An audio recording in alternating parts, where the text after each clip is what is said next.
Hi welcome to new TNPSC.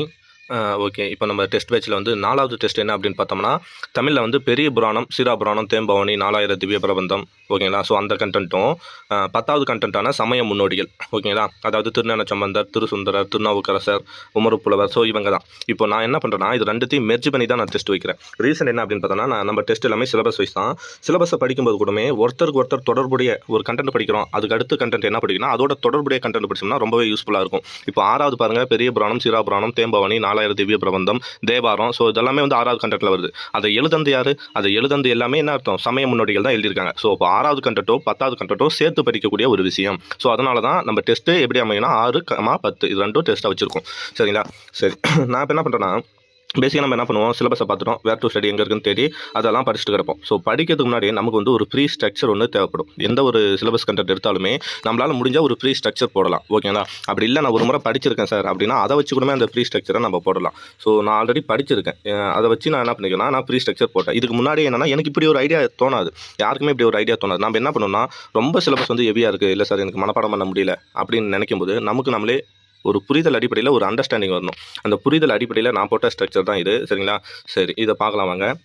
இந்த PDF வேணும்னா நான் குரூப்பில் அனுப்பிவிட்றேன். நீங்கள் ஃபஸ்ட்டு வீடியோவை பாருங்கள். ஃபஸ்ட்டு கமெண்ட் என்ன ஆகும்னா, வீடியோ முழுசாக பார்க்காம எனக்கு இந்த இந்த இந்த பிடிஎஃப் வேணும் சார் அப்படின்னு சொல்லிவிடுவீங்க. 1. 2வது என்ன அப்படின்னு பார்த்தோம்னா, சார் உங்கள் கையெழுத்து எனக்கு புரியல, இதில் இருக்கிறது என்ன இருக்குன்னு எனக்கு புரியலன்னு சொல்லிவிடுவீங்க. 2 எனக்கு தெரியும். ஸோ கையெழுத்து உங்களுக்கு புரியாதுன்னு சொல்லிட்டு தான் நான் எக்ஸ்பிளைன் பண்ணுறேன், ஓகேங்களா. என்னால் இவ்வளோ தான் எழுத முடியும், இதுக்கே டைம் ரொம்ப ஆயிடுச்சு. சரிங்களா? சரி, நீங்கள் வேணும் நான் சொல்கிறத கேட்டு நீங்கள் நோட் பண்ணி வச்சு நோட்ஸாக கூட எடுத்துக்கங்க. இது என்னோட ஃப்ரீ ஸ்ட்ரக்சர். நான் படிக்கும்போது இப்படி தான் என்ன பண்ணுவேன், எனக்குன்னு ஒரு ஸ்ட்ரக்சர் போட்டுட்டு அதுலேருந்து நான் படிப்பேன். இந்த கண்டென்ட் மட்டும் இல்லை, எந்த கண்டென்ட் படித்தாலும் நான் எனக்கு நானே ஒரு ஐடியாவை உருவாக்கிக்கிட்டு அதோட புரிதல் என்ன, ஒட்டுமொத்த ஒரு கான்செப்ட் என்ன, இதில் என்ன சொல்லியிருக்காங்க அப்படின்றத எடுத்துக்கிட்டு தான் நான் படிப்பேன். இதே மாதிரி நீங்களும் படிச்சீங்கன்னா உங்களுக்கு மெமரி பண்ணுற கஷ்டம் வேணாம், நீங்கள் புரிஞ்சுட்டு படிக்கலாம், ஈஸியாக மைண்ட்லேயும் நிற்கும், ஓகேங்களா.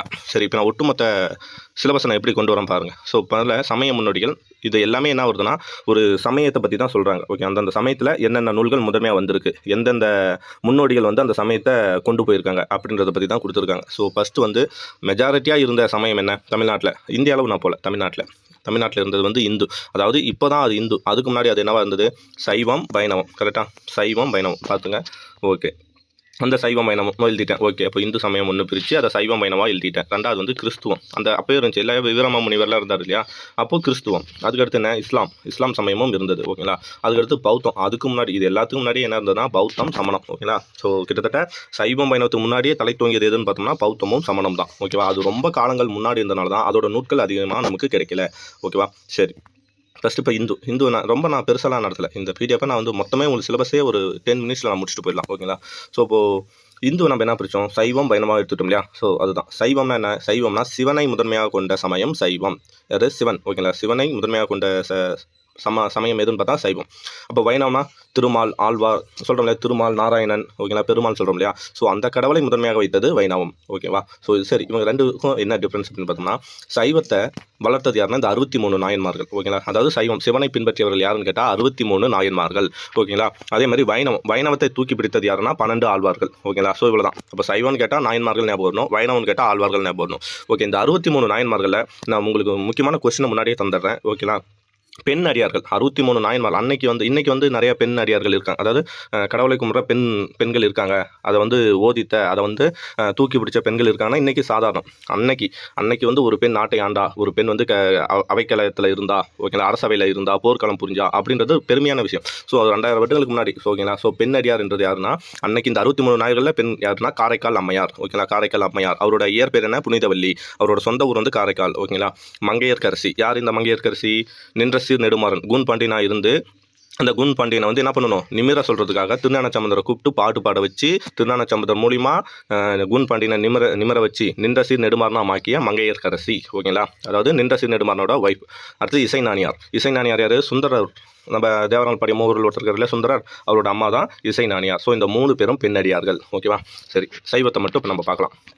சைவத்தம்னா 63 நாயன்மார்கள். மொத்த சிவனடியார்கள் எத்தனைன்னு கேட்டோம்னா, ஓகேங்களா, 63 நாயன்மார்கள்ன்றது வந்து தனி அடியார்கள். இவங்க தனித்தனி பாடல்களை பாடியிருப்பாங்க. 63 நாயன்மார்கள்ன்றது தனி. ஓகேங்களா. ப்ளஸ் 9 தொகையடியார்கள். 9 பேர் என்ன பண்ணுவாங்க, தொகையடியார்களாக இருந்திருக்காங்க. 60 நாயன்மார்கள் கேட்டால் 63. ஓகேங்களா. அதில் அதை வந்து தொகையடியார்கள் கேட்டினா 9, மொத்த சிவனடியார்கள் கேட்டினா 72. சரிங்களா. சரி, இந்த 63 பேரில் தேவாரம் இவங்களோட சைவத்தோட முதன்மையான நூல் எதுன்னு கேட்டோம்னா 12 திருமுறை. சைவத்தோட முதன்மையான நூல் என்ன, 12 திருமுறை. அதாவது 12 திருமுறைகள் இருக்கும்.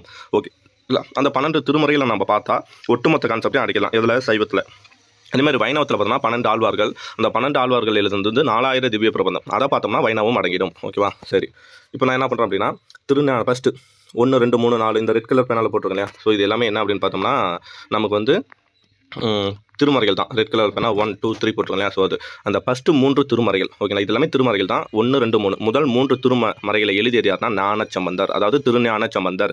ஓகேங்களா. அப்போ திருஞானசம்பந்தர். ஸோ இதுதான் இப்போ நான் எங்கன்னா ஒட்டுமொத்த கன்ஸ்ட்ரக்ஷனை நான் இங்கே கொடுத்துருக்கேன். நீங்கள் என்ன பண்ணணும், அடுத்த இதில் நம்ம என்ன பண்ணலாம்னா திருஞானசம்பந்தரை மட்டும் தனியாக பார்க்கலாம். திருஞானசம்பந்தர் தேவாரத்தில் முதல் 3 திருமறைகளை பாடியுள்ளார். ஓகேங்களா. அவருடைய இயற்பெயர் என்ன, அவரோட ஊர் என்ன, அவரோட சிறப்பு என்ன அப்படின்றத நம்ம தனியாக பார்க்கணும். ஓகேவா. ஓகே, திருஞானசம்பந்தர். அப்போது வேற என்ன ஸ்பெஷாலிட்டினா அந்த 3 திருமறைகள் இருக்கு இல்லையா. ஸோ தேவாரன்றது என்ன அப்படின்னு பார்த்தா 1 2 3 4 5 6 7 முதல் 7 திருமறைகளை கொண்டது தான் தேவாரம். ஓகேங்களா. அதை தேவாரம்னு சொல்லுவோம். அந்த தேவாரத்தை முதல் 3 பேர் எழுதியிருப்பாங்க. யார், ஒன்று திருஞானசம்பந்தர், திருநாவுக்கரசர், சுந்தரர். திருஞானசம்பந்தர் வந்து முதல் 3 திருமறைகள் மட்டும். அந்த திருமறைகளுக்கு என்ன பேருனா திருக்கடை காப்பு. ஓகேங்களா. திருஞானசம்பந்தர் எழுதிய முதல் 3 திருமறைகளுக்கு வேற என்ன பேருனா திருக்கடை காப்பு. ஓகேங்களா. அதுக்கடுத்து திருநாவுக்கரசர் அவர் என்னன்னா 4 5 6. ஓகேங்களா. 4 5 6 இந்த திருமறைகளை பாடியது வரனா திருநாவுக்கரசர். அடுத்தது 7 மட்டும் பாடியது யாருன்னா சுந்தரர். அதுக்கு என்ன, அந்த சுந்தரர் பாடிய 7வது திருமறைக்கு மட்டும் தனி பேர் என்ன அப்படின்னு பார்த்தோம்னா திருப்பாட்டு. ஓகேங்களா.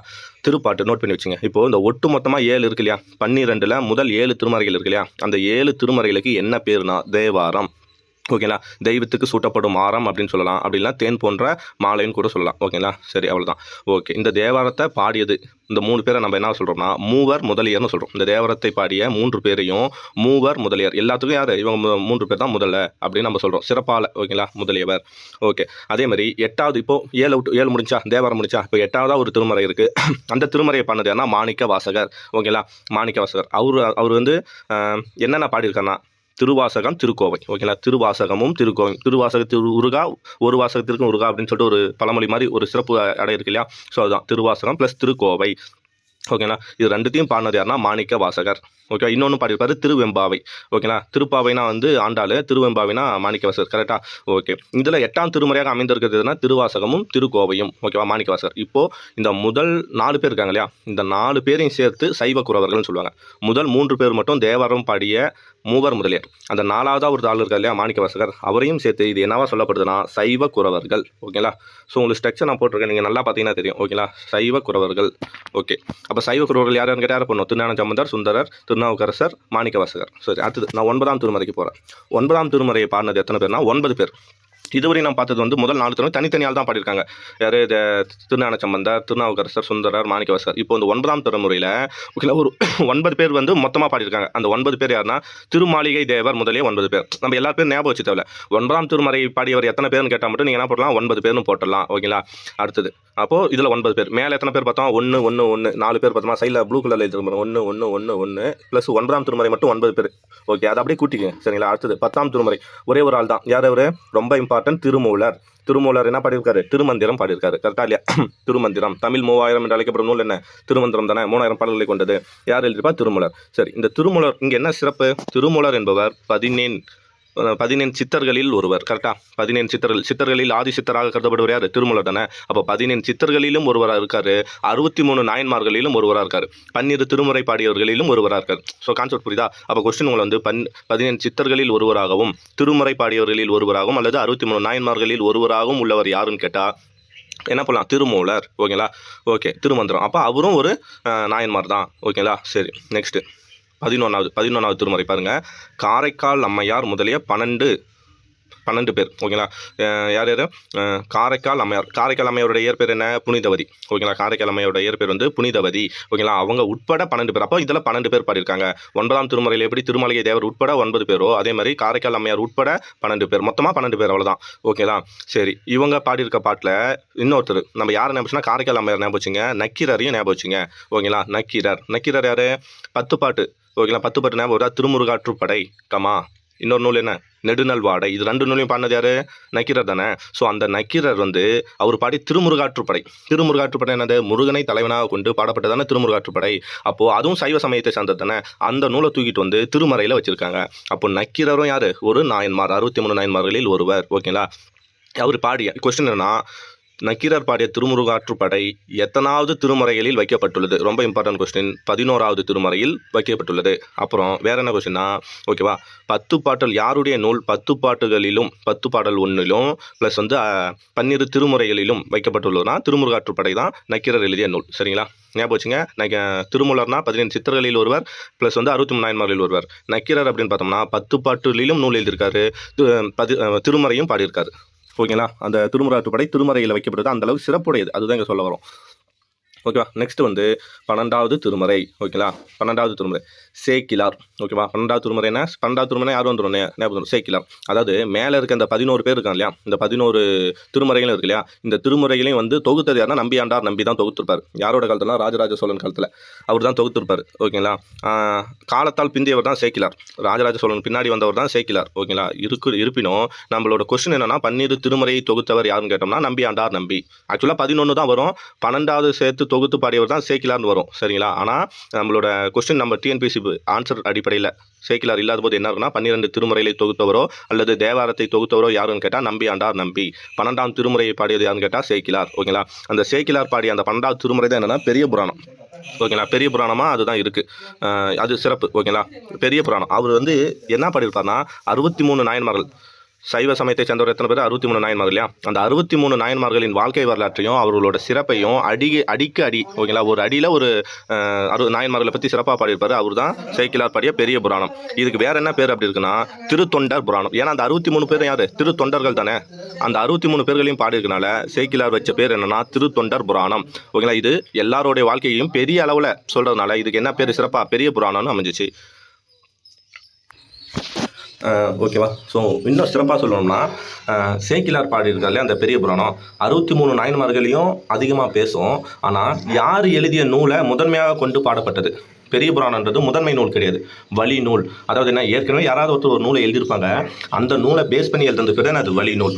அப்போது இந்த பெரிய புராணத்தோட சிறப்பு என்னென்னா, சுந்தரர் எழுதிய திருத்தொண்ட தொகை அப்படின்னு ஒரு நூல் இருக்கு இல்லையா, அந்த நூலை அதே மாதிரி நம்பியாண்டார் நம்பி எழுதியிருக்க திருத்தொண்டர் திருவந்தாதின்னு நினைக்கிறேன். ஓகேங்களா. இது 2 நூலையும் பேஸ் பண்ணி முக்கியமாக சுந்தரர் எழுதிய திருத்தொண்ட தொகை எது 7ஆம் திருமுறை தவிர எக்ஸ்ட்ரா ஒரு பாட்டு பாடியிருக்காரு, அது பேர் திருத்தொண்ட தொகை.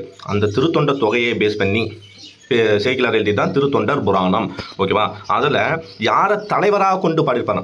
ஸோ அந்த பாடலோட கதாநாயகன் யாருன்னு கேட்டோம்னா யார்? சேக்கிலார் எழுதிய பெரிய புராணத்தோட கதாநாயகன் யாருன்னு கேட்டோம்னா சுந்தரர். ஓகேங்களா. ஏன்னா அவர் எழுதிய நூலை தான் பேஸ் பண்ணி அதிகமாக அவரை ஃபாலோ பண்ணி எழுதியிருப்பார், அதனால் சுந்தரர் கதாநாயகன். ஆனால் யாருடைய பாடல்கள் அதிகமாக இருக்குது இதில்? பெரிய புராணத்தில் யாருடைய பாடல்கள் அதிகமாக இருக்குன்னா திருஞான சம்பந்தர்.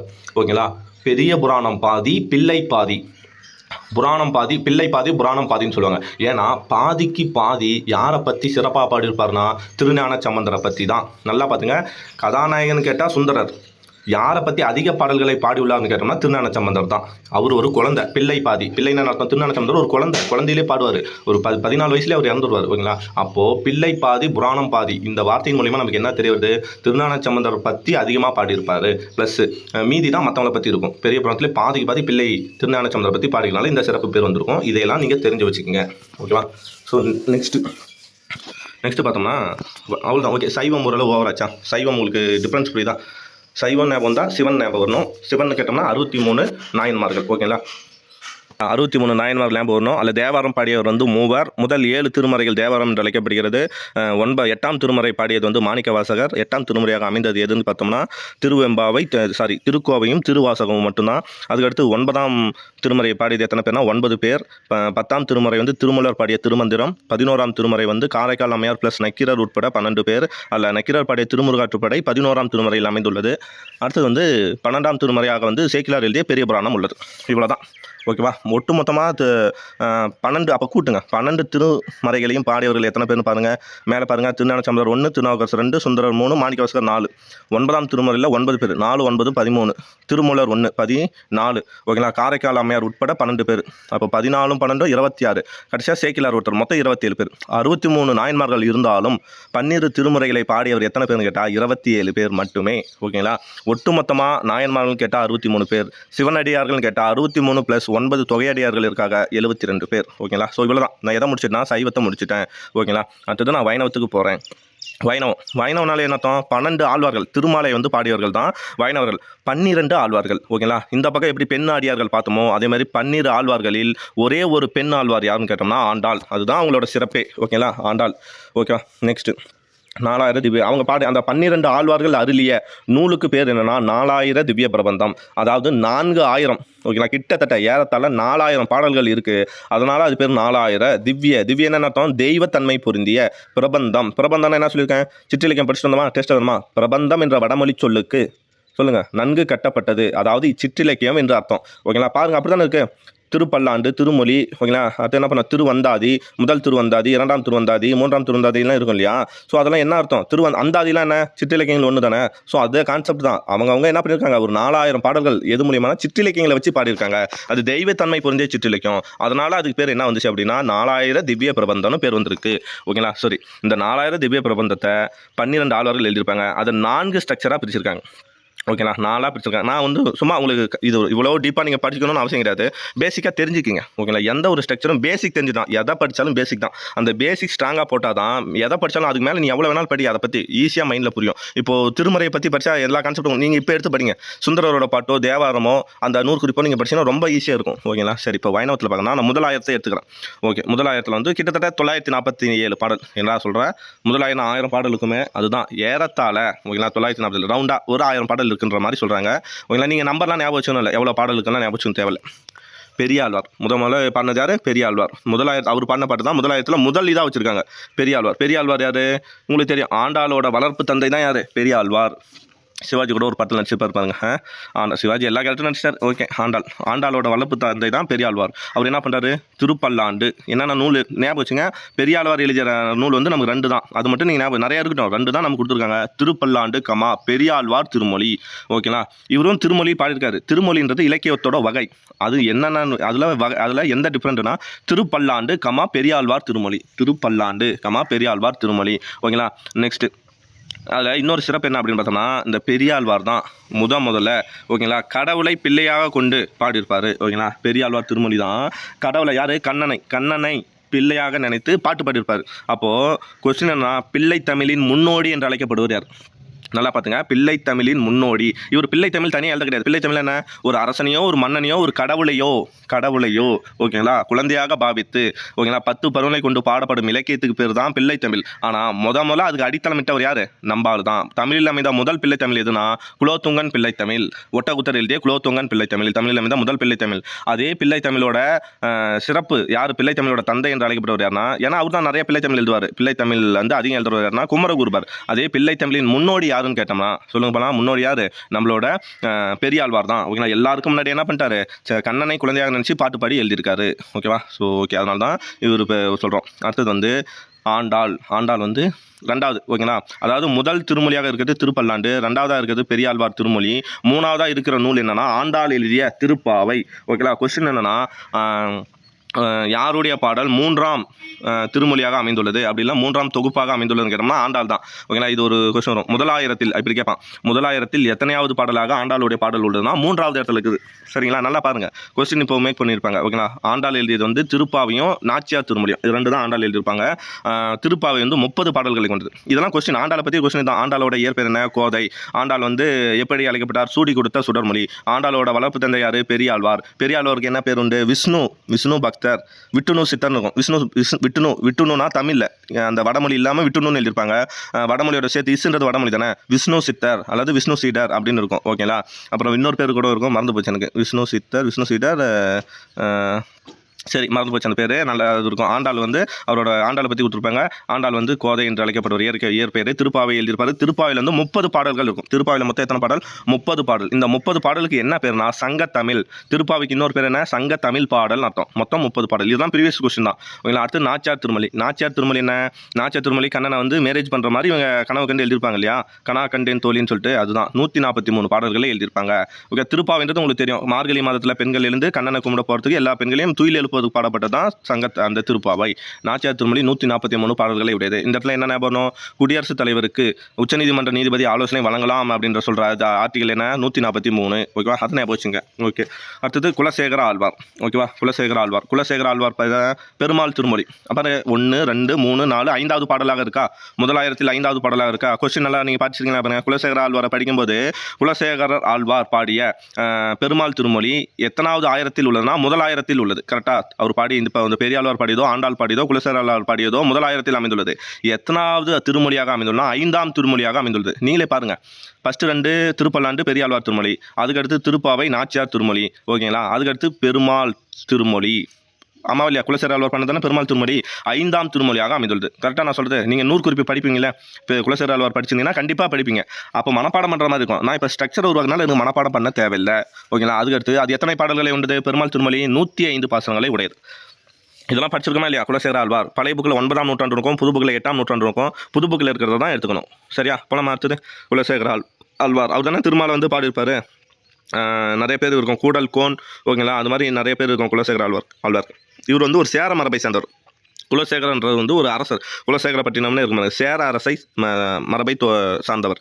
அடுத்தது திருமலிசை ஆழ்வார்னா அப்போ அவர் இந்த 3 பேர் நல்ல இம்பார்ட்டன்ட். திருமலிசையாழ்வார் வந்து எந்த நூலை எழுதியிருக்காங்க மட்டும் தான் கேட்பாங்க. அதிகம் கேட்க போகிறதில்ல. திருச்சந்த விருத்தம். ஓகேங்களா? திருச்சந்த விருத்தம், திருமாலை, திருப்பள்ளி எழுச்சி. என்னென்ன ஞாபகம் வச்சுங்க? திருச்சந்த விருத்தம், திருமாலை, திருப்பள்ளி எழுச்சி. ஓகேங்களா? இதெல்லாம் பாடினது யாருன்னு கேட்டால் திருமலிசை ஆழ்வார். இங்கே மட்டும் இல்லை, வேற எங்கே கொடுத்துருப்பாங்கன்னா மீண்டும் 3ஆம் ஆயிரத்துலையும் பாடியிருக்காரு. மொத்தம் 4000 பிரிச்சுக்கிட்டேன். அதில் 3ஆம் ஆயிரத்துலையும் வேற என்ன எக்ஸ்ட்ரா நூலை பாடியிருக்காருன்னா 4ஆம் திருவந்தாதி அதையும் பாடியிருக்காரு. அப்போது கொஸ்டின் என்னன்னா திருச்சந்த விருத்தம், ஓகேங்களா, திருமாலை, திருச்சந்த விருத்தம், திருமாலை, திருப்பள்ளி எழுச்சி, 4ஆம் திருவந்தாதி, இந்த 4 நூலையும் எழுதுறது யாருன்னு கேட்டால் திருமலிசை ஆழ்வார். கண்டிப்பாக கொஸ்டின்ஸ் இடம்பெறும். ஏன்னா 12 ஆழ்வார்களை பற்றி நம்ம தெரிஞ்சுக்கணும். அடுத்தது திருப்பான் ஆழ்வார். திருமலிசை ஆழ்வார் அடுத்து திருப்பான் ஆழ்வார். ஓகேவா? திருப்பான் ஆழ்வார் இவர் என்ன பண்ணா ஒரே ஒரு நூல் தான், அமலாநிதி பிறகை. ஓகேங்களா? அமலாநதி பிரான். ஓகேங்களா? அமலநாதி பிரான். ஞாபகம். திருப்பானாழ்வார்னா அமலநாதி பிரான். ஓகேவா? அது ஒரே ஒரு நூல் தான், திருப்பானாழ்வார் அமலநாதி பிரான். முதலாயிரத்தில் அமைஞ்சிருக்கு. அப்புறம் மதுரை கவி ஆழ்வார் என்ன எழுதியிருக்காரு? கன்னி நுண் சிறுதாம்பு. ஓகேங்களா? இந்த சிறுதாம்புன்ற வார்த்தை எங்கே வருது? எங்கேயாவது படிச்சிருக்கீங்களா? சிறுதாம்பு முல்லைப்பாட்டு 103 அடிகளை கொண்டது படிச்சுக்கோங்களேன். நப்பூர் எழுதில அதில் சிறுதாம்பு அப்படின்னு சொல்லி ஒரு வார்த்தை வரும். ஓகேங்களா? ஒரே ஒரு வார்த்தை அங்கே மட்டும் தான் வரும். வேற எங்கேயும் நான் படிச்சது கிடையாது. நீங்களும் படிச்சுக்க மாட்டீங்க. இந்த ஒரு வார்த்தையை சொன்னால் அந்த ஒரு பாடலை கண்டுபிடிக்கணும். ஓகேங்களா? ஏன்னா அந்த வார்த்தை அங்கே மட்டும் தான் வரும். ஓகேவா? ஞாபகம் வச்சுங்க. மதுரை கவி ஆழ்வார் என்ன? ஓசை நயம் மிக்க பாடுவதில் வல்லவர் யார்? அவர் தானே மதுரை கவி ஆழ்வார். பாடுன்னு சொன்னோடனே பாடுறவர் ஆசு கவி. மதுரை கவின்னு அர்த்தம், மதுரைனால இனிமைன்னு அர்த்தம். இனிமையான ஓசை நயம் மிக்க பாடலை பாடியவர் தான் மதுரை கவி ஆழ்வார். கன்னி நுண் சிறுதாம்பு. ஓகேவா? அப்போ முதலாயிரத்தில் 6 பேர் வராங்க. 6 பேர் நீங்கள் கண்டிப்பாக ஞாபகம் வந்து பெரியாழ்வார், ஆண்டாள், குலசேகர ஆழ்வார், திருமலிசை ஆழ்வார் என்ன பண்ணாரு, திருப்பன ஆழ்வார் என்ன பண்ணாரு, மதுரை கவி ஆழ்வார் என்ன பண்ணார் மட்டும் ஞாபகம் வச்சுங்க. அடுத்து 2000 பிரிச்சுக்கிறேன். ஃபர்ஸ்ட் பாடல் வந்து 947, 2000 மொத்தமாக 1134 பாடல். எண்ணிக்கை உங்களுக்கு தேவையில்லை. நம்ம ஸ்பெஷலாக யாரை நம்ம புக்கில் யாரை படிக்கிறோமோ அந்த பாடல் மட்டும் ஞாபகம் வச்சுங்க. 5ஆம் திருமொழி 105, ஆண்டாளோட திருப்பாவை 30, நாச்சியார் திருமொழி 143, அது மட்டும் ஞாபகம் வச்சா போதும். சரி, இங்கே வந்து திருமங்கை ஆழ்வார் இவங்களை பற்றி கொஸ்டின் கேட்டிருக்கான். குரூப் 4ல் நான் எழுதிட்டு வந்த குரூப் 4ல் கூட கொஸ்டின் கேட்டிருக்கான். கண்டிப்பாக ஞாபகம் வச்சுக்கணும். திருமங்கை ஆழ்வார் புக்கில் இல்லை. பெரிய திருமொழி, நல்லா கவனிங்க. பெரியாழ்வார் திருமொழி என்ன பேர்? பெரியாழ்வார் திருமொழி எழுதுனது யாருன்னா அவரே தான். பெரியாழ்வார் பாடினால அது பேர் பெரியாழ்வார் திருமொழி. பெரிய திருமொழி பாடினது 2 டிஃப்ரெண்ட் இருக்குது. பெரிய திருமொழியை பாடினது யாருன்னா திருமங்கை ஆழ்வார். ஓகேவா? புரியுதா? நெக்ஸ்ட்டு திருக்குறு தாண்டகம், திருநெடு தாண்டகம். ஓகேவா?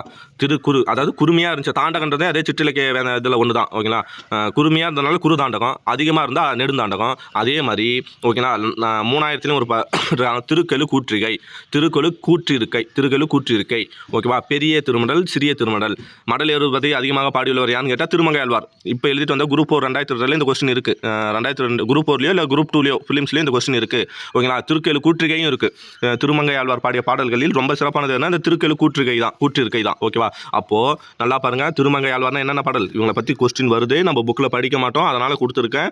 பெரிய திருமொழி, ஓகேங்களா, சிறு குரு தாண்டகம், சிறு நெடுந்தாண்டகம், சிறு திருமடல், பெரு திருமடல், அவ்வளோதான். ஓகேவா. இதில் மனப்பாடம் மற்ற ஒன்றுமே இல்லையே. குரு, பெரு, நெடு, அதே மாதிரி குரு திருமடல், சிறிய திருமடல், பெரிய திருமடல். எக்ஸ்ட்ரா நீ என்ன வச்சுக்கணும், பெரிய திருமொழி, இன்னொன்று வந்து திருக்கேளு கூற்றிருக்கை. ஓகேவா. இவ்வளோதான்.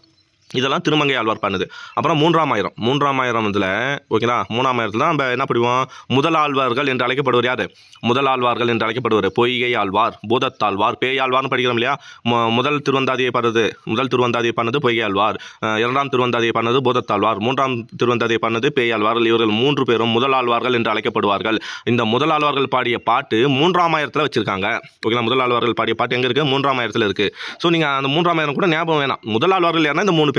இவங்க 3 பேர் பாடின அந்தாதி, முதல் திருவந்தாதி, இரண்டாம் திருவந்தாதி, மூன்றாம் திருவந்தாதி. ஓகேவா. ஸோ அந்த இலக்கிய வகைக்கேற்ப பிரித்து வச்சிருக்காங்க. அடுத்தது அதில் மூன்றாம் தாயத்தில் ரெண்டாவது இன்னொரு திருமலிசை ஆழ்வார் வர்றார். நம்ம மேலே பார்த்தோம்ல, நான்காம் திருவந்தாதி இல்லை, அது பேர் முதல் 3 திருவந்தாதி பாட்டாங்க. அடுத்தது நான்முகன் திருவந்தாதி. ஏன்டா இது திருமலிசை ஆழ்வார் ஒரே இடத்துல நீங்கள் வைக்காம அங்கங்கே பிரித்து வச்சுக்கிறனா, அந்த இலக்கிய வகைக்கு ஏற்ற மாதிரி வச்சுருக்கான். ஃபஸ்ட்டு பண்ணது திருமொழி, ஃபஸ்ட்டு ஆயத்தில் இருக்கிற நூல்கள். ஓகேங்களா. அதனால் அது அங்கே வச்சிருக்கான். ரெண்டாவதுல வந்து எல்லாம் கலந்துருக்கு, மூணாவதுலையும் அதே மாதிரி கலந்துருக்கு. இங்கே வந்து திருவந்தாதி வருது, நான்முகன் திருவந்தாதி. ஓகேங்களா. நான்முகன்னா யார், நான்முகன் என்று அழைக்கப்படுவன் யார், அயன்னா என்ன அர்த்தம், பிரம்மன் தான் என்னது நான்முகன். ஓகேங்களா.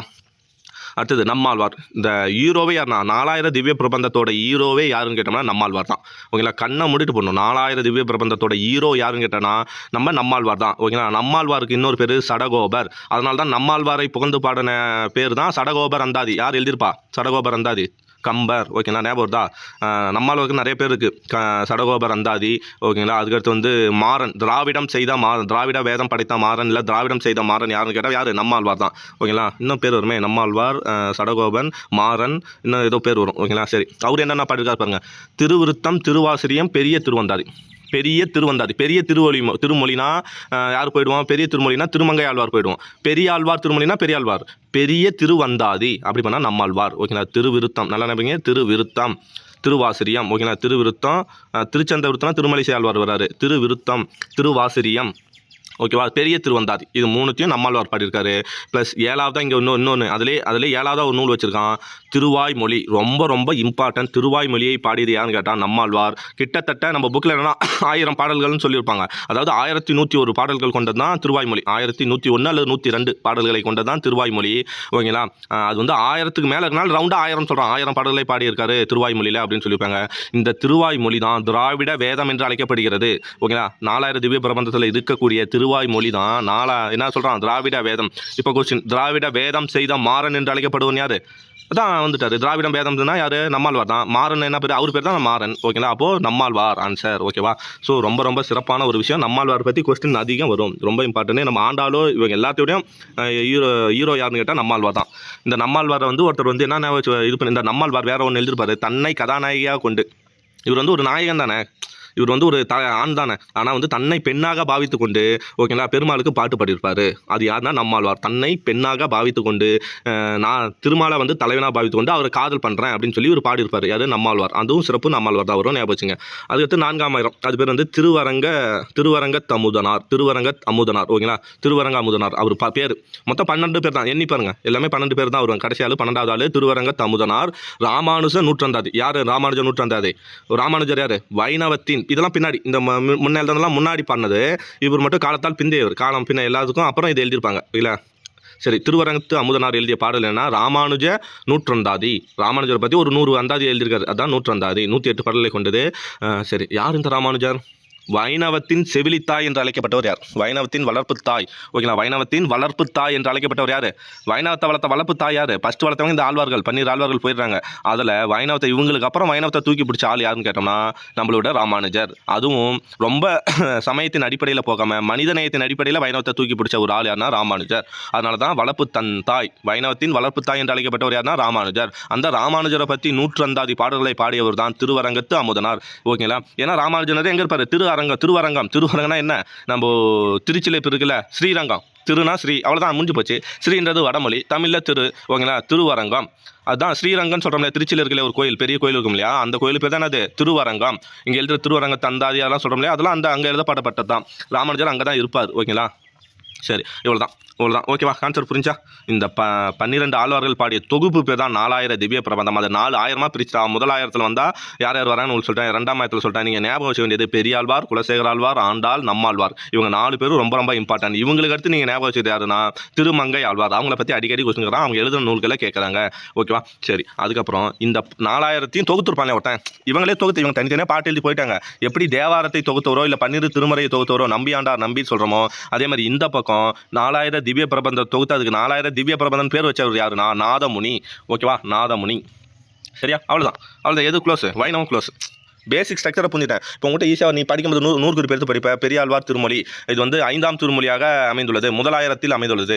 இந்த பாடல் எதுக்குன்னா முதலாயிரத்தில் அமைந்துள்ள ஒரு இடத்துல படிப்பேன். 2வது 5ஆம் திருமொழியாக அமைந்துள்ள இன்னொரு இடத்துல படிப்பேன். 3வது 105 பசங்கள் உள்ளது இன்னொரு இடத்துல படிப்பேன். இப்போ அது எல்லாத்தையும் ஒரே இடத்துல கொடுக்கும்போது, ஓ அப்படியா, பெரியாழ்வார் பாடின ஃபஸ்ட்டு வந்து திருப்பல்லாண்டு பெரியாழ்வார் திருமொழி 1, 2 நூல் அமைஞ்சிருச்சு. 3வது ஆண்டாள் பாடின திருப்பாவியும், 4வது நாச்சியார் திருமொழி அமைஞ்சிருக்கு. அப்போ 3வது வரக்கூடிய குலசேகர ஆழ்வார் பாடிய பாட்டு மேலே 4 நூல் அமைஞ்சிருச்சு, 5வது அமைஞ்சிருக்கு. ஆமாம், இது அந்த 5 நூல் எதில் இருக்குது? முதலாயிரத்தில் தான் அமைஞ்சிருக்கு. பெரியாழ்வார் திருமொழி 105 பாடல்களை கொண்டது. ஸ்ட்ரக்சரை போட்டேன். ஓ, இதுதான் கான்செப்டா, இதை தான் நம்ம தனித்தனியாக படிச்சுருக்கோமா அப்படின்றத ஒட்டுமொத்த இடத்துலையும் சேர்த்து படிச்சுட்டா முடிஞ்சு போச்சு. சரிங்களா, மீண்டும் சொல்கிறேன், கையெழுத்து புரியல அப்படின்னா நான் சொல்லும் போதே நிறுத்தி நோட்ஸ் எடுத்து வச்சுக்கோங்க. என்னால் இவ்வளோ தான் எழுத முடியும். எனக்கு நான் எக்ஸாம்லேயே இப்படி தான் போய் எழுதிட்டு வந்தேன். சரிங்களா, அதனால தான் பாஸ் ஆகலாம்னு நினைக்கிறேன். பார்த்துக்கலாம், சேஞ்ச் பண்ண பார்க்குறேன், நான் முடியல. ஓகே, அடுத்தது வந்து எதை முடிச்சிட்டேன்? இந்து சமயம், அதாவது சைவம் வைணவத்தை நான் முடிச்சிட்டேன். சரியா, நெக்ஸ்ட் எங்கே போகிறேன்? கிறிஸ்துவத்துக்கு போகிறேன். கிறிஸ்துவனா இதுக்கு மேலே வரதுனா ரொம்ப கம்மி தான். மெஜாரிட்டி நமக்கு என்ன, நம்ம தமிழ்நாடோ இல்லை இந்திய அளவில் இந்த சைவம் வைணவம், அது தமிழ்நாட்டில் இருந்தது சைவம் வைணவம் தான். அதுக்கு முன்னாடி இருந்தது பௌத்தம் சமணம் தான். சொல்லப்போனால் பௌத்த சமணம் ஆதி, நம்மளோட இதுவே அதுதான். அப்போ சாதிகள் இல்லை. அப்படியே நம்ம எப்போ மதங்களை நம்ப ஆரம்பிச்சோமோ, மதங்கள் வந்து நம்ம மனித நேயத்தை கொண்டு போக வந்தது தான் மதங்கள். அதை வந்து நம்ம கண்மூடித்தனமாக ஃபாலோ பண்ணனால பிறந்தது தான் இந்த சாதின்ற ஒரு அமைப்பு நம்ம தமிழ்நாட்டில். எனக்கு நான் படித்ததை வச்சு சொல்கிறேன், நான் பெரிய ஞானியும் கிடையாது, புத்தனும் கிடையாது. நான் நம்ம படிச்சதை வச்சு, ஓகேங்களா, படிக்கிற புத்தகங்களை பார்த்து அந்த காலத்தில் சங்க காலத்தில் என்ன இல்லை, சாதி என்ற பிரிவு இல்லை, ஓகேவா. அதுக்கப்புறம் நடுவில் வந்தது தானே சாதி, அதையா நம்ம தூக்கி பிடிச்சிட்டு இருக்கணும். இது சும்மா சொல்கிறேன் போகிற போக்கில். சரி, வந்துடுங்க, நம்ம அந்த அளவுக்கு நம்ம பெரிய ஆள் கிடையாது. சரி, கிறிஸ்துவ கலைக்கஞ்சம். கிறிஸ்துவன்னு எடுத்தோம்னாலே நமக்கு 2 பேர் தான். ஒன்று வந்து வீரமாமுனிவர், 2வது எச்சே கிருட்டின பிள்ளை. இவங்களை 2 பேரும் நம்ம ஞாபகம் வச்சுட்டா போதும். அங்கே 63 நாயன்மார்கள், அடுத்தது 12 ஆழ்வார்கள். இங்கே வெறும் 2 பேர். ஒன்று யார்? நம்மளோட வீரமாமுனிவர். 2வது எச்சே கிருட்டின பிள்ளை. இவங்க 2 பேரையும் நம்ம ஞாபகம் வச்சுட்டாலே போதும். இன்னொருத்தர் ஜி போப்பு, அவர் காமனாக எல்லாத்தையுமே இது பண்ணியிருப்பார், அதனால தேவை. அவர் வந்து நம்ம வேறு இடத்துல படிப்போம். இங்கே வந்து வீரமாமுனிவர், எச்சே கிருட்டின பிள்ளை மட்டும்தான். யார் 2 பேர்? ஏன்னா கிறிஸ்துவத்தோட கலைக்களஞ்சியம், நல்லா பாருங்கள், கிறிஸ்துவத்தோட கலைக்களஞ்சியம் என்று அழைக்கப்பட்ட நூல் என்ன? தேம்பவாணி, ஓகேங்களா. தேம்பவாணி, அவங்க எப்படி தேவாரம் சொல்கிறோமோ அதே மாதிரி இங்கே தேம்பவாணி கிறிஸ்துவத்துக்கு, ஓகேங்களா. அப்போ கிறிஸ்துவ ஏன் கலைக்களஞ்சியம்னா அதில் எல்லாமே கிறிஸ்துவத்தை பற்றியான எல்லா டீட்டெயிலும், ஓகேங்களா, நம்ம என்ன பண்ணிக்கலாம், இதில் தெரிஞ்சுக்கலாம். அப்படி ஒரு கிறிஸ்துவத்தை முழுசாக நீ தெரிஞ்சுக்கணும் அப்படின்னா நீங்கள் இந்த நூலை படித்தா மட்டும் போதும். அதனால தான் இது கிறிஸ்துவத்தோட கலைக்களஞ்சியம் அப்படின்னு. இதை எழுதுனது யார்? வீரமாமுனிவர், ஓகேங்களா. ஸோ தேம்பவாணி யாரை தலைவனாக கொண்டு எழுதப்பட்டது? நம்ம என்ன நினச்சிரோம், கிறிஸ்துவனாலே இயேசு தான், அப்போ இயேசுவை தான் கண்டிப்பாக ஹீரோவாக கொண்டு இருக்கோம் அப்படின்னு நம்ம நினைப்போம். கிடையாது.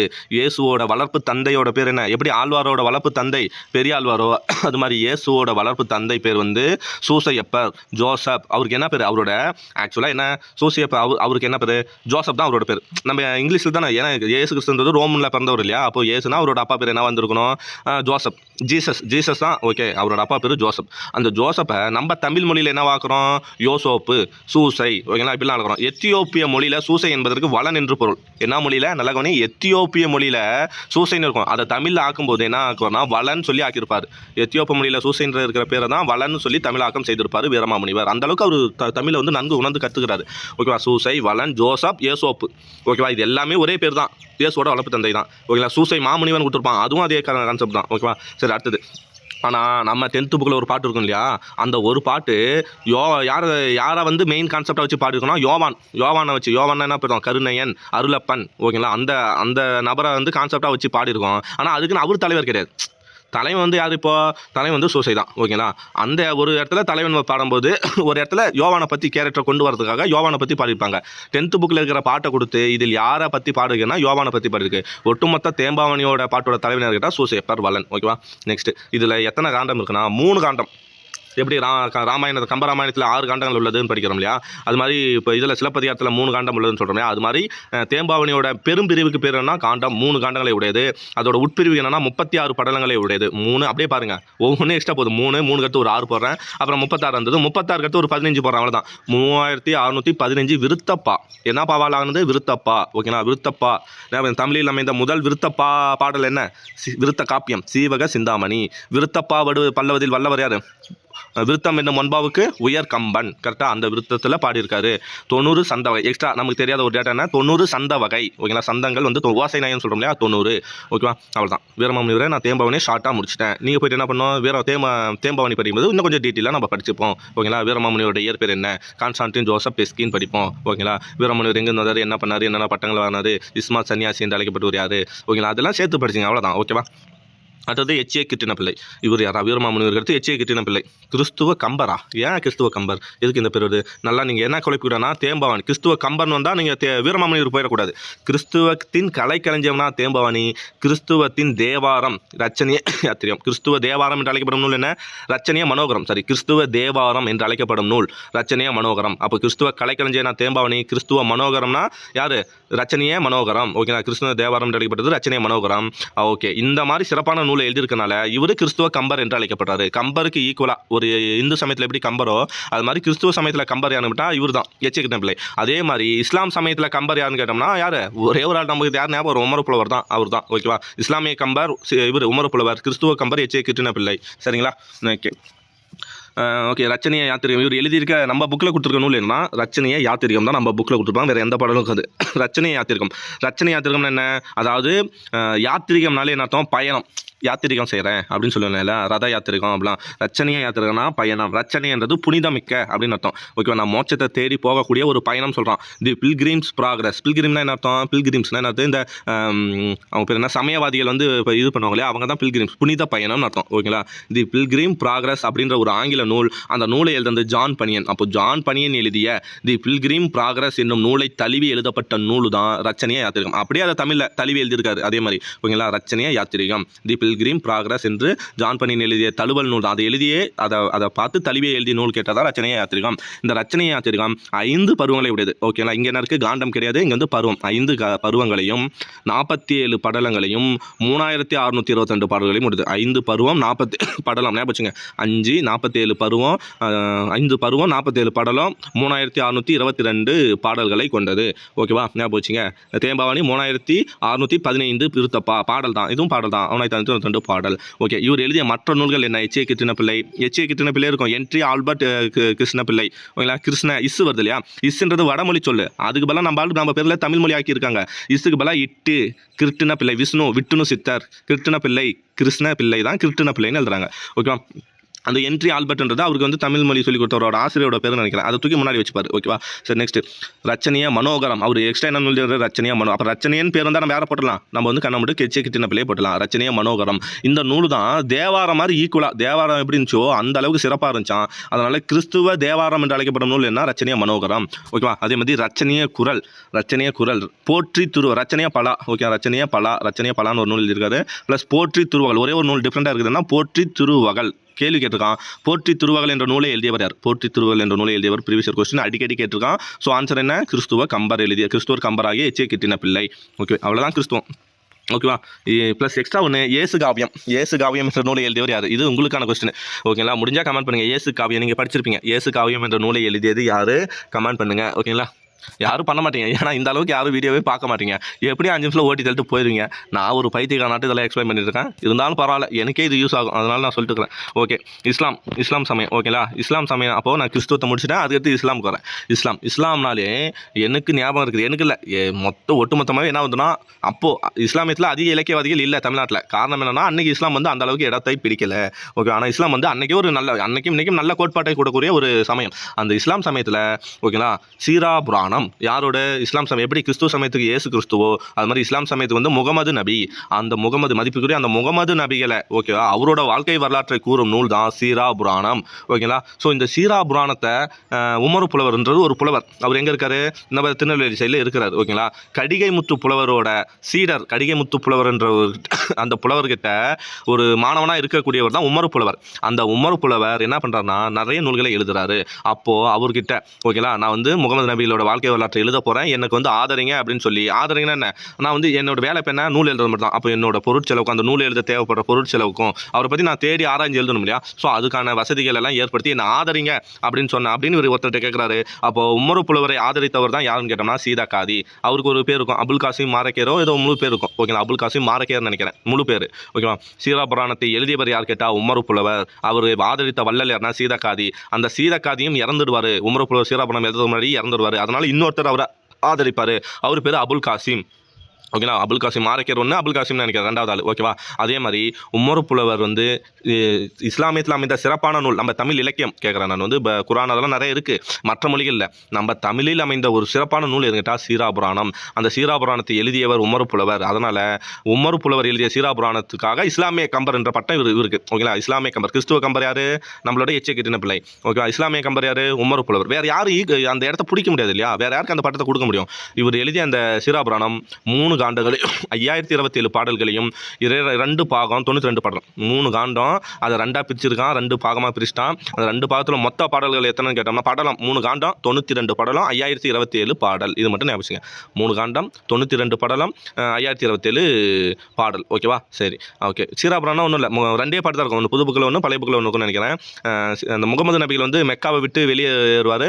மக்கள்கிட்ட வந்து இது பண்ணுவார். எப்படி நம்ம வந்து பாகுபலி படம் பார்த்தோம் இல்லையா?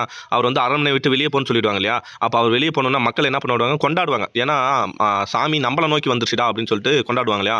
அது மாதிரி பாகுபலி இப்போ வந்த படம் 2000 வருஷத்துக்கு முன்னாடி என்ன பண்ணிட்டாங்க? 2000 வருஷம் இல்லை சாரி சீரா புராணம் 17ஆம் நூற்றாண்டு தான் வந்துச்சு. ஒரு 400 வருஷத்துக்கு முன்னாடியே வச்சுங்க. 400 வருஷத்துக்கு முன்னாடியே முகமது நபி வந்து மெக்காவை விட்டு வெளியேறாரு. அதை வந்து மக்கள் கொண்டாடுறாங்க. எங்ககிட்ட வராரு, மதினா நகரை நோக்கி செல்றாரு. அப்போ மதினா மக்கள் அதை கொண்டாடி எழுதின பாட்டு தான் அந்த இடத்துல. ஓகேங்களா? நம்ம புது புக்கில் இருக்கும். அதே மாதிரி பழைய புக்கில் ஒரு அடர்ந்த காட்டுல ஒரு புலி ரொம்ப அட்டூழியம் பண்ணிட்டு இருக்கும். அந்த புலியை போயிட்டு தலைவர் போவாரு, அந்த புலியை பார்ப்பாரு. புலி என்ன பண்ணும்? இவரை வணங்கிட்டு வேற காட்டுக்கு போய்டும். அவ்வளோதான். அந்த பாட்டு 2 பாட்டு. சரிங்களா? ஸோ இது மட்டும்தான் கான்செப்ட். நெக்ஸ்ட்டு இந்த உமர் புலவர் எழுதின சீரா புராணம் அதை முழுசாக முடிக்க முடியல. ஏன்னா அவருக்கும் 5027 பாடல் இல்லையா? அவ்வளோ பாடல் இல்லை. அதையும் எழுதும்போது என்ன பண்ணிடுறாரு? இறந்துறாரு. அப்போ இதை முழுசாக முடிக்க முடியல. அப்போ இதை முழுமையாக முடித்தது யாருன்னா நம்ம பனு அகமது மாரக்கியார். பனு அல்லது பானு எப்படி வேணால் சொல்லுவாங்க. பனு அகமது மாரக்கியார். அவர் தான் என்ன பண்ணுவார்? முழுசாக முடிப்பார். அப்போது அந்த பனு அகமது மாரக்கியார் மட்டும் எழுதினார் இல்லையா? ஒரு சின்ன பாட்டு. மொத்தம் இப்போ இவ்வளோ இருக்குன்னா ஒரு பாட்டு அவர் எழுதியிருக்காரு இல்லையா? ஒரு பகுதி. அந்த பகுதிக்கு என்ன பேருனா சின்ன சீரா. உமர் புலவர் எழுதிய நூலுக்கு பேர் சீரா புராணம். அதை முடித்து தந்த பானு அகமது எழுதிய நூலுக்கு என்ன பேருனா சின்ன சீரா. அப்போ சின்ன சீராவை எழுதியவர் யார்? இவ்வளோதான் கேட்பாங்க. சரிங்களா? ஓகேவா? ஒட்டுமொத்தம் முடிச்சா இஸ்லாம் முடிச்சா? இஸ்லாமில் வேறு என்ன இருக்குது? அவ்வளோதான். மீது என்ன இந்த உமர் கய்யாம் பாடல்கள் இருக்கும். பாரசீக மொழியிலிருந்து எழுதப்பட்டது. ஒரு பாரசீக புலவர் ரூபாய் தென்னும் 4 அடி செயல் வகை பண்ணது உமர் கய்யாம். அந்த உமர் கய்யாம் எழுதிய பாடலை வந்து மொழிபெயர்த்தவர் தான் யார்? நம்மளோட கவிமணி தேசிய விநாயகர். அது தனி கான்செப்ட். இஸ்லாம் இவ்வளோ தான். ஓகேவா? நம்ம படிச்சதுலேருந்து சிலபஸ் என்னோட புரிதல் இது எதையுமே நான் வந்து நோட்ஸ் தேடியோ எதுவுமே பண்ண கிடையாது. கொஞ்சம் நேரம் உட்காந்தேன், யோசித்தேன், கான்செப்ட் என்னன்னு பார்த்தேன். நான் என்றைக்கோ படித்தேன். நான் படிக்கும்போது 2022 படித்தேன். அதை நான் இன்றைக்கி வந்து அப்ளை பண்ணுறதுக்கு காரணம் என்னன்னா, நான் இந்த ஸ்ட்ரக்சரை அன்றைக்கே ஒரு முறை போட்டேன். ஆனால் அது நான் நோட்லலாம் போட்டு வைக்கல. போர்டில் இப்போ என் கிளாஸில் நான் ஃப்ரெண்ட்ஸோடு படிப்பேன். அப்போ அவங்களுக்கு எக்ஸ்பிளைன் பண்ணேன். அந்த கான்செப்ட் என் மைண்டில் இருந்தது. அதை வச்சு தான் நான் இப்போ எழுதிட்டு இருக்கேன். சரிங்களா? சரி நெக்ஸ்ட்டு பௌத்தம். மெஜாரிட்டி இது. அடுத்து பௌத்தம். அன்றைக்கி வந்து முதல்ல இருந்தது பௌத்தம் சமணம் தான். அந்த பௌத்தம் சமணம் வீழ்ச்சி அடைதலேருந்து அடைஞ்சு இல்லையா? அப்போ பிறந்தது தான் இந்த சைவமும் வைணவம். என்னைக்கு சைவமும் வைணவம் தலை தூக்க ஆரம்பிச்சிச்சோ அன்னைக்கு தான் பௌத்தமும் சமணமும் ஒழிஞ்சி.